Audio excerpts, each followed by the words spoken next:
every aspect of British society in one way or another is touched by the Royal Engineers, and that history, that sort of deep embed within society, needs to be protected. It's said that mankind is never more creative than during time of war.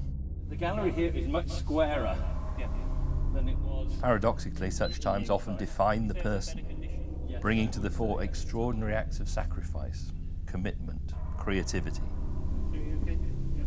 All's well, Jim. Lots more piping, candle burns all over the place. This is original gallery, isn't it? The Royal Engineers, the Sappers, are worthy recipients of such a description. Their diaries, letters, paintings and photographs, the buildings, bridges, and under the battlefields of the First World War, a labyrinth. Hundreds of miles of tunnels dug for shelter and fighting. All remain as testimony. Alongside, the inventiveness, heroism and sacrifice, with often only posthumous reward, reflecting the secrecy of the times.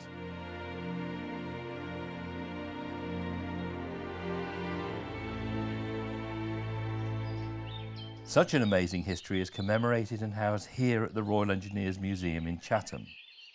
In these original buildings are the archives and exhibits, testimony to the spirit and invention of Great Britain's Royal Engineers.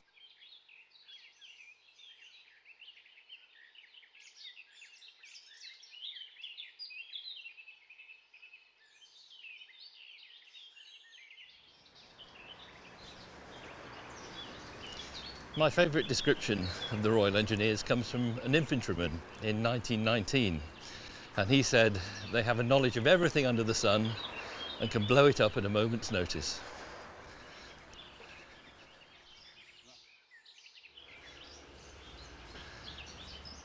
But there is of course rather more to the story than that.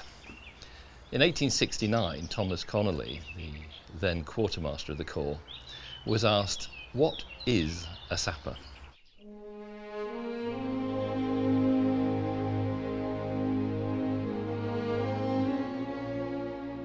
He replied, "He is the man of all work of the army and the public, astronomer, geologist, surveyor, draftsman, artist, architect, traveller, explorer, antiquary, mechanic, diver, soldier or sailor, ready to do anything and go anywhere, condensing the whole system of military engineering and all that is practical and useful under one red jacket. That is a sapper."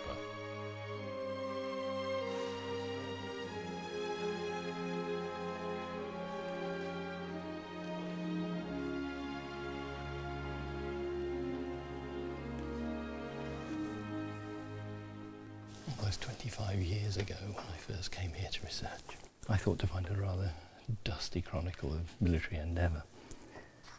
But what I actually found was not only a major part of the biography of the British nation, but of half the world.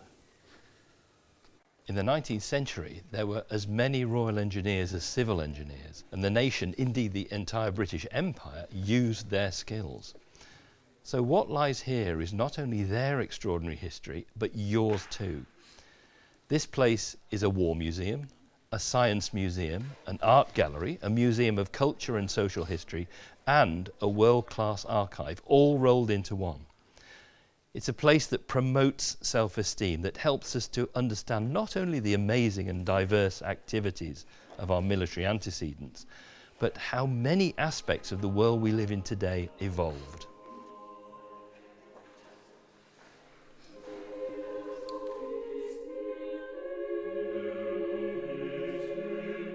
For the researchers, writers, historians and filmmakers of now and in the future, there are few resources to match this facility.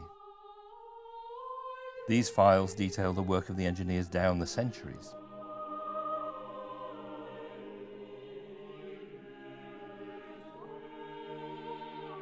The Sappers eagerly made use of the new invention of photography, producing as a result a comprehensive and unique record of their work in every quarter of the known world.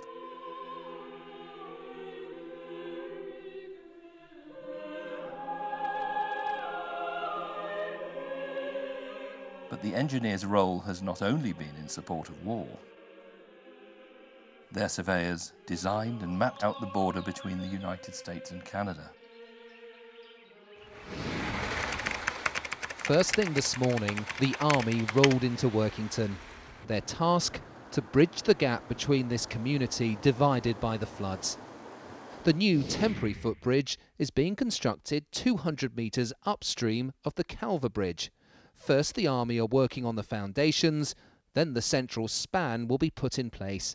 The hope is to have it open a week tomorrow. And so for families, it's now 52 metres of steel, replacing mile after mile of road diversions and traffic jams.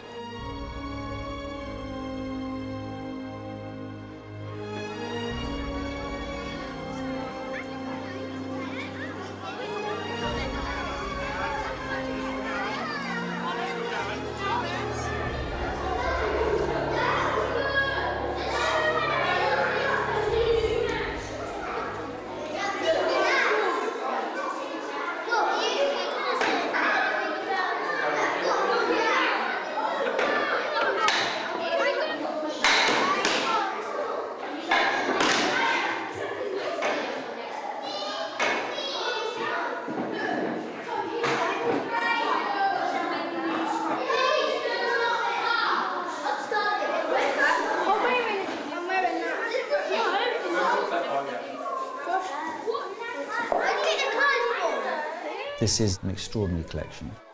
We've opened the museum up free to all schools, so school children can visit free in order to see what we've got.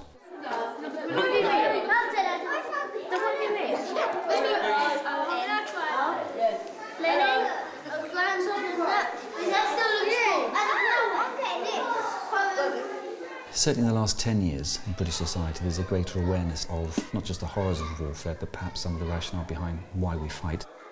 In recent weeks we've had Remembrance Sunday, which was very high profile this year for a number of political reasons. It's raised the children's awareness, and when they come here and they see Flanders Field and the poppies downstairs in the galleries, it just puts it in its place.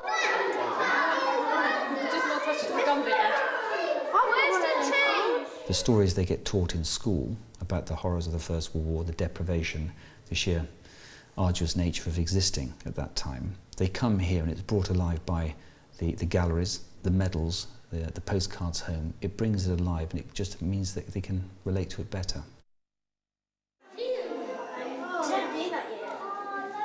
Above all, perhaps, it is a vital educational resource, a place where children can be stimulated in 100 different ways, a place where seeds of interest and inspiration can be planted.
Nationally, the country is obviously going through very difficult times, and external funding isn't always easy to secure.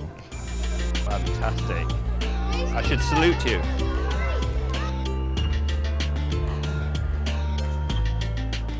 What I worry about is not having sufficient funds to allow us to operate and to remain credible.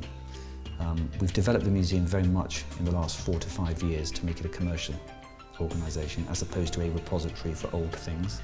It's now far more engaged with the local community and national events, universities, study and the archive. What we really need to try and do is secure the funding to allow it to continue to operate on that and to develop. as opposed to stagnate, like a lot of military museums unfortunately have done, where they become less relevant and less accessible. The question is, how do we assure its survival for future generations, not only of the young that we've seen here, but also historians like myself, entrepreneurs, and of course soldiers, their record, our record. Perhaps you can help.